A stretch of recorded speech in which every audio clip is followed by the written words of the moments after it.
Bismillahirrahmanirrahim. Assalamualaikum warahmatullahi wabarakatuh. Jumpa lagi bersama saya di channel Al-Quran dan Hadis. Kali ini saya kembali mereaction atau menyaksikan kajian Kiai Haji Buya Sakur Yasin MA.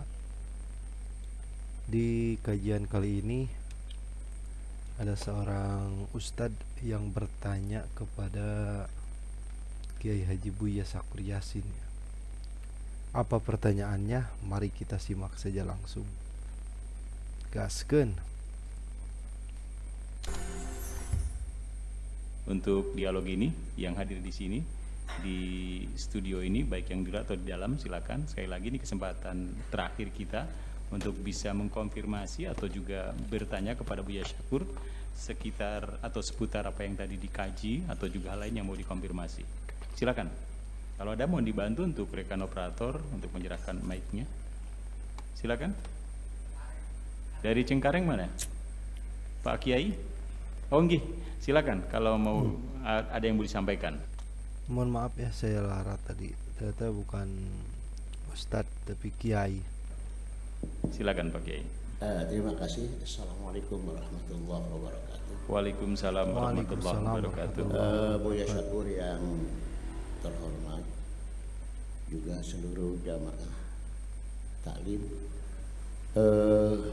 Kami 4 orang dari Tangerang emang sudah diniatkan untuk ikut pengajian yang Buya lakukan, dan alhamdulillah hari ini yang kami dapat luar biasa, di mana Buya kebanyakan di masyarakat ketika mengadakan taklim itu targhibul amal yang dikedepankan, janji-janji Allah, bukan Allahnya tapi janji-janjinya, sehingga orang terbuai dengan bagaimana surga, takutnya neraka, lupa kepada sang penciptanya.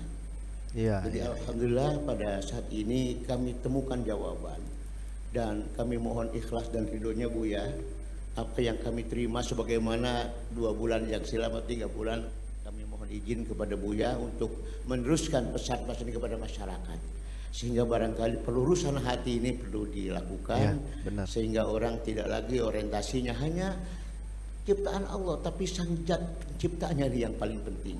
Mudah-mudahan ini banyak manfaat buat kami. Mohon arahan. Terima kasih. Assalamualaikum warahmatullahi wabarakatuh. Waalaikumsalam warahmatullahi wabarakatuh. Ya. Ya, seperti itulah realita di lapangan. Pengajian dari dulu, sejak saya kecil, pengajian itu berputar-putar bercerita tentang pahala, Ya Allah. pahala, Ya. sorga dan sorga. Di situ aja ceritanya. Jadi bukan mengajak kita supaya merindukan Tuhan, tidak. Supaya kita merindukan sorga dan bidadari. Ya, kekasih saya juga. Udah dia, apakah engkau tidak rindu kepadaku? Oh, sudah barang tentu Bang, aku sangat rindu sekali. Katanya lagi, apa yang kau rindukan? Rumahmu yang bagus, mobilmu yang mewah. Itu jawabnya. Saya jawab lagi, mulai hari ini tidak ada lagi cinta antara kita. Selesai. Betul nggak? Ternyata yang dirindukan adalah rumahku dan mobilku. Oh gitu. Subhanallah. Iya. Dan ini nyatanya dalam kehidupan sehari-hari memang seperti itu. Iya. Kita akan di banyak teman, banyak sahabat ketika kita kaya. Betul nggak? Ya Allah. Kalau bapak kaya, temennya banyak Pak, tak jamin. Apalagi ditambah dengan tangan terbuka, kedermawanannya, wah banyak temennya dah. Iya. Tapi ketika jatuh miskin, tinggal berapa yang tersisa teman? Ya Allah. Ya. Yang tetap bersamamu di sampingmu. Itulah teman setia yang sesungguhnya.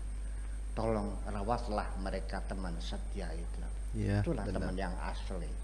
Yang lain mah teman abal-abal. Betul nggak begitu? Nah, ini yang jadi persoalan. Memang akhirnya boro-boro mencintai Allah, boro-boro merindukan Allah. Ya Malah ketika dipanggil oleh Allah untuk bertemu, mereka ketakutan dan melarikan diri kok. Betul nggak? Betul nggak? Ini ibu-ibu sebenarnya. Allah besar.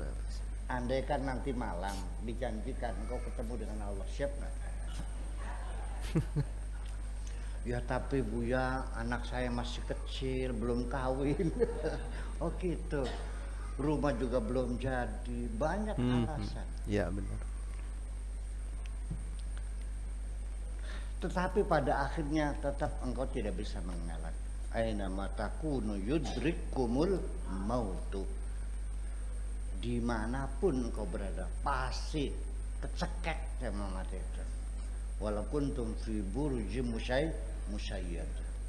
Sekalipun engkau ada di benteng yang dicor tebal, yang dibangun kokoh, pasti akan kena. Nah itu. Jadi ada berapa orang di Indramayu ini, di Jawa Barat ini, se-Indonesia, orang yang rindu ingin ketemu dengan Allah, pasti jumlahnya tidak banyak. Iya. Sangat sedikit sekali. Ya. Tetapi juga orang yang kepengen mati itu tidak semuanya karena dia merindukan. Banyak orang yang pengen mati karena sudah bosan hidup. Putus asa. Betul nggak? Dikejar-kejar utang, istrinya berselingkuh, anaknya kena narkoba, akhirnya Pak dia akhiri hidupnya beli tambang di pasar. Ya, dia ingin mengakhiri hidupnya. Itu bukan karena rindu kepada Allah, bukan karena sudah bosan hidup. Itu lebih banyak. Iya. Gitu. Akan tetapi sekalipun demikian, saya masih jujur ya dengan kondisi hatiku sendiri. Menjelang usia saya sudah lanjut, yang disebut dengan manula. Saya kan sudah masuk manula. Kalau beli tiket kereta ada potongan 20% Pak. Di manula tuh. Iya. Saya ternyata memang kadang-kadang muncul juga rasa cemas itu ada. Ketika melihat anak saya masih kecil, ya tidur lelap, saya di sampingnya, rasa terharu. Kalau saya mati, adakah nanti yang menyayangi dirimu wahai anakku? Masih ada. Punten. Iya kan? Akhirnya saya perangi. Ya udahlah, ini makhluknya Allah, dapat bikinnya Allah, bukan dapat bikinnya saya. Saya juga nggak niat bikin anak nggak apa kok. Niatnya apa? Senang-senang dewek. Ya keluar anak kan akibat dari besar lagi hati itu. Begitulah kira-kira. Jadi dalam pertarungan itu masih ada dalam diri kita ini. Dan ketika masih ada pertarungan, di situ saya menyadari bahwa saya masih hidup. Iya. Kalau apapun segala sesuatu itu pertarungan masih berlangsung, berarti kehidupan masih berlangsung. Kalau kejahatan hilang, semuanya kebaikan, itu kiamat. Iya. Percaya nggak? Kalau kejahatan hilang, kebaikan semua, kiamat juga. Selagi masih ada pertarungan antara kebaikan, hak dan batil, berarti kehidupan masih berlanjut.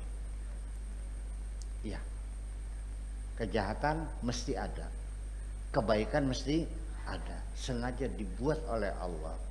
Iblis sengaja nggak dibuat oleh Allah. Setan, malaikat, manusia sama. Jadi artinya dalam hidup ini adalah pertempuran yang tidak pernah berakhir. Dan kita tidak tahu di akhirannya ini happy ending atau tidak. Apakah di akhir pertempurannya saya ini husnul khotimah atau su'ul? Khotim. Kita nggak pernah tahu. Makanya yang perlu kita perhatikan, ya, jangan lupa sama Allah. Bukan hanya rindu saja, tapi juga husnul khotimah juga perlu. Kira-kira pulang kita dijemput oleh Allah, bukan dipaksa oleh Allah. Yaitu sampai kita mencapai tingkat nafsul mutmainnah, irja'i, diajak pulang oleh Allah. Ila rabbiki radiyatan mardiyah. Engkau senang, Allahnya juga senang. Fadkhuli fi ibadi, yuk bergabung dengan hamba-hambaku. Ngus berangkat mobilnya, sampai tujuan dibuka pintunya, fadkhuli jannati, silakan masuk surga. Ya Allah, amin. Itulah Ya Allah. kira-kira kita harapkan, bukan hanya sekedar ini, tapi juga husnul khatimah di akhir hayat kita. Itu yang bisa menentukan kita ini. Makanya sekali lagi saya ulang-ulang,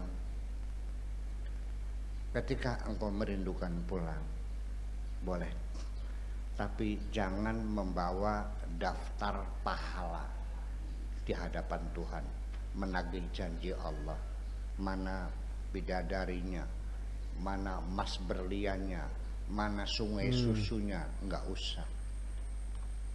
Lebih baik engkau bawa daftar dosa-dosamu dan minta ampun kepada Allah Subhanahu wa ta'ala. Oke. Ya, demikian. Mohon maaf kalau saya sebut Pak Kiai Asli Al-Husairi nggih. Oh iya, terima kasih sudah berkunjung datang ke Carampinggan hari ini bersama rekan-rekannya. Dan tadi Buya menjelaskan tentang semua bentuk ibadah itu destinasi terakhirnya hanya Allah semata. Oke teman-teman, itu kajian sangat luar biasa ya. Karena terkadang kita melakukan suatu peribadahan masih ada karena, dalam artian ya jauh dari kata lillahi ta'ala. Kalau misalkan masih ada karena, maupun itu selagi terlibat dengan makhluknya karena ingin masuk surga, karena takut neraka, itu sama saja tidak lillahi ta'ala. Terima kasih karena sudah menyimak video ini. Semoga kita lebih baik daripada hari kemarin. Keberkahan, kelimpahan, rasa bersyukur kita semoga bertambah atas dasar secara syariatnya, secara lahiriahnya kita menyaksikan video kajian Kiai Haji Buya Sakuryas. Assalamualaikum warahmatullahi wabarakatuh.